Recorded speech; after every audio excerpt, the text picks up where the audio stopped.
All right, we are live. Welcome, Chris. It's so great to see you. It is great to be here.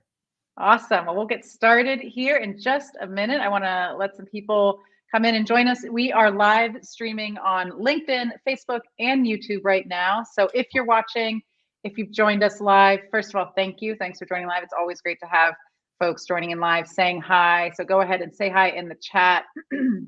Let us know where you're watching from. If you have any questions, feel free to throw those into the chat too, and I'll try to get those to Chris. We try to keep these interviews pretty succinct, but if we have time and if it's a great question, I would love to get it into the conversation. So welcome to Remote Leadership Unleashed, where we explore expert perspectives on hiring, managing, and scaling distributed teams. I'm delighted to have everyone who's watching this and obviously Chris Lema with us today for this episode. But first, Quickly Hire is the fastest way to add vetted freelancers to your team. At Quickly Hire, we understand the importance of assembling top-tier talent for your business, whether you need a developer, content marketer, designer, virtual assistant. We just added SEO specialists, paid ad specialists, social media managers, and we've got more coming down the pipeline. So if there's any kind of technical or creative talent you need, we've got you covered. Our platform connects you with highly vetted freelancers who match your budget and requirements, ensuring you find the perfect fit for your team. So that's Quickly Hire. Feel free to reach out to us. All right, so today we're here for Remote Leadership Unleashed with Chris Lema, CEO of motivationsai. He is a renowned, legendary business coach, super smart person. I'm so excited for this interview because we always have such great takeaways, frameworks, just new ways to think about things. So I want to waste no more time and dive right into it. Chris, welcome and thank you for being with us today. It is great to be here. Thank you. Yeah, absolutely. So let's start with this question. Actually, it's one of the questions we generally ask, but it came up today on a call with a Quickly Hire client, and it's a big one. It comes up often.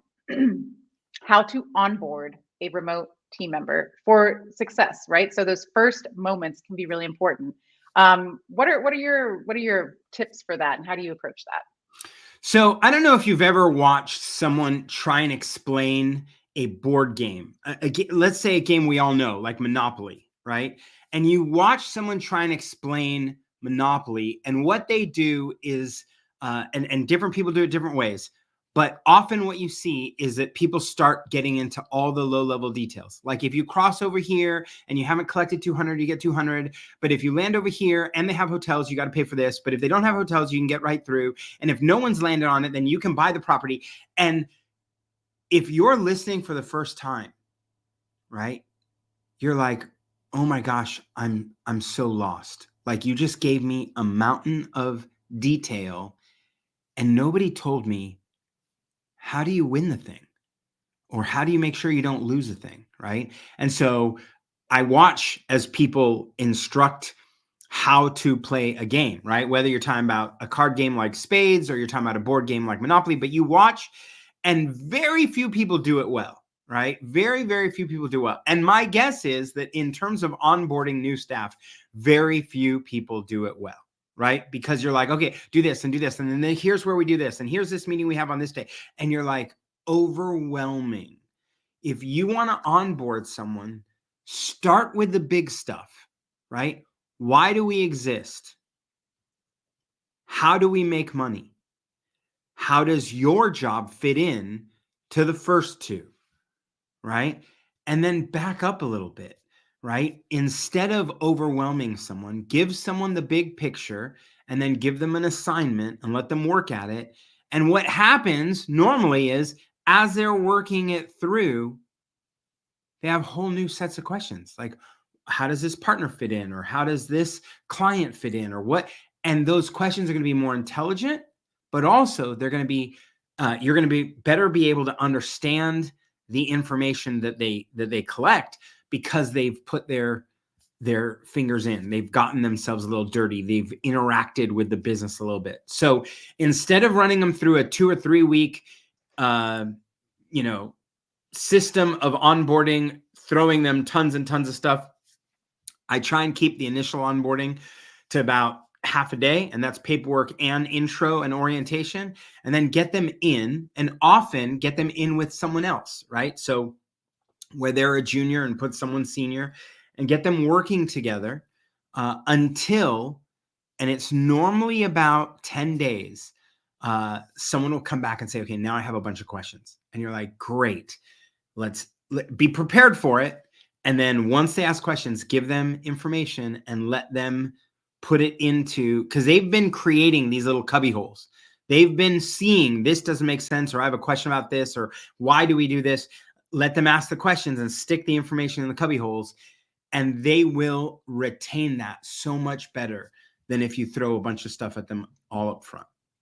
I love that. I think that's really important too, because so often you can bring someone onto your team the first day and let's show them everything. Here's our project management tool, and here's all this stuff that you're probably not going to use, but I'll show you what it is anyway. And here's this just for context, and all of the information that's just going to distract. Yeah. Yeah, absolutely. So when you mention, putting somebody with them, so kind of a buddy system, right, for new hires, how do you approach that in a remote setting? Yeah, that's a great question. So I have only been working in remote settings now since about 96. So a long time of working with remote teams. And the truth is, there's no difference between an office environment and a remote environment when you're talking about pairing up a mentor and a junior. You simply tell the two of them, right? Hey, I want you guys to work together on this assignment. And that may mean that they spin open a Zoom and sit there looking at each other all day. It may mean that the mentor says, go do this little piece and bring it back. And I'm going to do this piece and bring it back. And then we'll meet and do however they're going to work. The real trick is not the junior. The real trick is the mentor, right? If your organization hires anyone who is like, let me Google that for you, right? You remember that, that website, and you have someone who's not going to fit the culture. You already have a problem, right? And you can't take a junior and give them to a senior who's too busy to be bothered by mentoring anyone. Your entire, in terms of building trust and performance across a team, especially a remote team, every person on board has to feel committed to not only knowing their stuff, but being willing to help other people, right? It's one of those in our framework of high performance teams, one of the 3 criteria for individuals is willingness to help others, right? It's one of the 3. It's one of the only 3, right? It's so crucial that someone say, oh, I love to bring someone on board. And I'll give them this assignment, and then I'll review it, and then I'll show them what I'm doing, and then we'll see how it comes together. When someone eagerly wants to mentor and help, you're in a good spot. If someone's bothered by that, you already have the wrong hire there. Yeah, I love that. I think that's definitely important too, to have a team that has that dynamic approach and helps each other out, so you have everybody succeeding together, right? Absolutely. On that note, you kind of touched on this, so it's a great segue. What qualities do you look for when hiring freelancers and contract workers? Are they different from when you're hiring full-time team members? Do you approach it differently? What does that look like for you? Yeah, I mean, I think the reality is I don't make a huge distinction between someone who is remote and someone who is local, mostly because essentially I anchor everything towards someone who is remote, someone who can work independently without someone monitoring them. And that's the same standard I use when they're coming in to work in an office, right? It's the remote standard. It's not the office standard.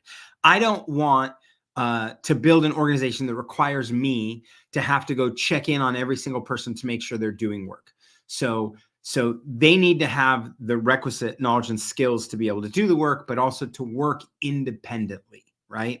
And so what I'm looking for is, are they wired to do the kind of work that I care about? And when we talk about wired, obviously at Motivation Code, we've done the assessment and everything else to see how people are wired. And we try and put different kinds of people in different kinds of jobs so that the natural tendencies of how they're wired fit best with the job.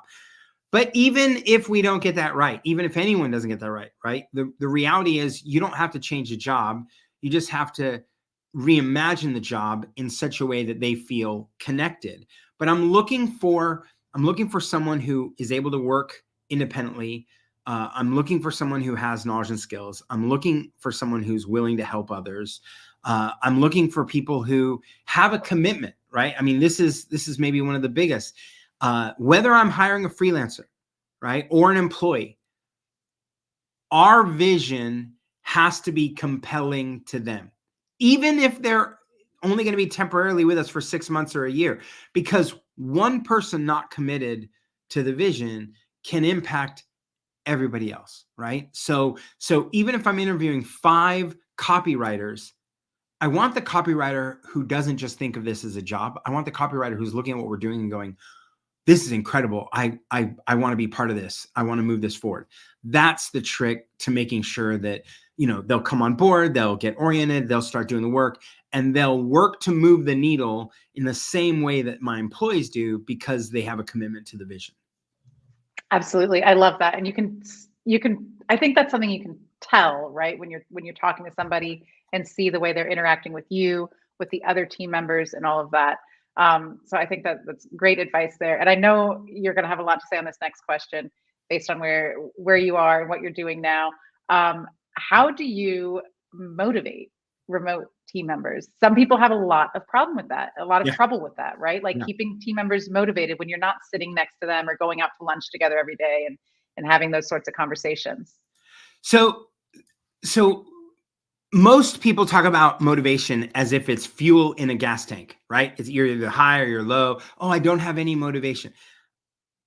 We at motivationcode.com and with motivationsai and our company, we don't look at motivation that way. We think of motivation as the color of your eyes. So it just is the way it is, right? You have dark eyes, someone else has blue eyes, someone else has hazel eyes. And you should think, well, if you're wired a certain way, if you have a certain color of eyes, then what does it matter? And you're like, it doesn't. What matters is matching the work to your motivation, right? So we have 8 different dimensions of motivation. And for example, one of my employees is a learner, right? It's one of the 8 dimensions. They're a learner. So they want to soak in information. They want to learn new frameworks, but they also want to apply it. They want to teach it. They want to share it. And if you only let them learn and never share, they're going to be unsatisfied. If you have them share and never learn anything new, they're going to be unsatisfied, right? So it's not that I give them a different assignment. It's how I shape the assignment. So if I say to them, hey, we're going to develop a course and I would like you to create it, and I want you to grab from all this material and winnow it down to the top 6 lessons. But I also, because learners would take all the time in the world to learn, and I need this in 3 weeks. Now I put a boundary on how much capacity they can spend on learning and how much they got to spend on doing. But if I was talking to someone who is a driver, right, they're motivated to tackle challenges, I wouldn't approach it the same way as a learner. I would shape the assignment to say, hey, listen, we got to develop a new course. We pulled all this data and all this information. The trouble is it's too much. So we need to distill it down. I need you to figure out what's the most important information out of this and get it out. And by the way, while this could take you months, I need it done in 3 weeks. Just the nature of communicating a challenge and a hurdle to a driver, they're like, oh, let me go, right? Because they love the challenge, right? And so part of it is a lot of times we give an assignment and we think of it as a 1-sentence assignment, right? Create an online course. And what you really want to do is think about a 2-sentence assignment. Create an online course is the same for all 8, but the second sentence changes for each of the 8 dimensions. And when you can tap into who they are and how they're wired, and keep giving them, I can give them one assignment after another. But if I keep shaping it for their motivational dimension, then I keep them highly engaged all the time, right? We both know my friend Jennifer Bourne. Jennifer is an orchestrator. She likes to coordinate and run things, but she is also an achiever. So, and I'm an achiever, right? And so I know for a fact, right, that if I tell her, hey, do this thing, it's throwaway, it doesn't even matter, she's not going to be very excited about doing that work. But if I go, hey, by the way, I want you to work on this one thing. It's only going to take a day or two, but here's the thing. The board is going to look at it. I'm putting this in the board deck to present. The achiever wants a gold star. The achiever wants a recognition. The achiever wants to see that their work shows up somewhere important. Jennifer will spend 2 days plus 2 nights plus the weekend, right? If she's tied into or motivated by. Now, of course, I'm not suggesting that you want to manipulate your employees. I'm not talking about that at all. I'm just talking about manipulating the assignment, right? Changing the assignment so that it lines up with, in baseball, they have this thing called the home run derby. And the home run derby is batters batters who are known for hitting home runs try and hit as many home runs as possible in a like 20 or 30 second window. And you're like, how's that even possible? How's that possible? I mean, most pitchers are trying to throw strikes, right? Well, it turns out these pitchers are either the pitcher for their team or the pitching coach for their team or their dad, right? It's their friend. And what the pitcher's doing is throwing the pitch to the batter's sweet spot. If you want to motivate your employees, it's about learning, where on the map is your employee's sweet spot. And then if you just keep throwing every assignment to their sweet spot, they can hit it out of the park. I love that, Chris. Gold. It's interesting because the question was, how do you motivate your team? And the answer was really how to be a good leader, right? How to manage a team. And that's the important part. And I think honestly, I have that thought in my head often, because when you're pitching assignments or coming up with goals, right? It's so easy to say the one thing: create a course. Yeah. Create a course. Yeah, I need it in 3 weeks. Yeah. And you think to yourself, that should be all I have to do, because that's all it is, and it's up to them to figure out how to do it. But that's not how a well-oiled machine works when it comes to a growing company, right? As I'm sure many of us know. And most leaders, what they do when a leader is in a context, especially with remote employees, leaders will often just treat others the way they want to be treated. We grew up hearing that, right? Treat others the way you want to be treated. The problem in leadership is that we're wired differently, right? And if we're wired differently, it means if I treat you the way I want to be treated, and if you believe in our 8 dimensions of motivation, right, I have a 1/8 chance of the way I lead you is helpful to you, because I'm assuming that you're like me. But the truth is, most of my employees are not like me. In fact, if I've done my job well, I didn't hire a whole bunch of replicas of me. I hired a bunch of other people to fill in other gaps, wired differently. So my job as a leader, and has always been as a leader, is how do I pitch their sweet spot? How do I give them an assignment that works for them? And to do that, you need to understand how they're wired, and you need to learn, right? The skill is to learn how to take the same assignment and pitch it 8 different ways. Yeah, absolutely. I think that's so smart. And folks can do that, right? If you are someone who's managing a team, who's building a team of contractors, managing a distributed team, you can find out people's motivators. There's lots of tools out there, motivationcode.com being one of them. But understanding who your team is, it sounds like, is the key to having a successful team. Yeah, absolutely. Yeah. Awesome. I love that. I promised we would keep this to 20 minutes. We're coming down to 20 minutes. So I'm going to go to the last question here. And let's have that one be, it's a little complicated, or it could be, how do you know when you don't have the right person on the team? When do you make that call? I know lots of folks deal with that. And because of various reasons, some folks take the blame on themselves, say, hey, I'm just a bad manager, it's not working. Is that the right call? Or how do you make that decision when it comes down to it? Yeah. I think at the heart of it, right, what you have to really be willing, as a leader, you have to be willing to believe that you're not everything for everyone, right? You have to believe that, and the jobs that you have are not for everyone. And so when you're looking at a person and realizing they don't have the skills, right? And so I've had to let people go where I just go, hey, listen, it will take everyone else on this team, it will take them an hour to do this. It's taken you 3 days. And it's not the first time. You are consistently taking 3 days to do an hour's worth of work.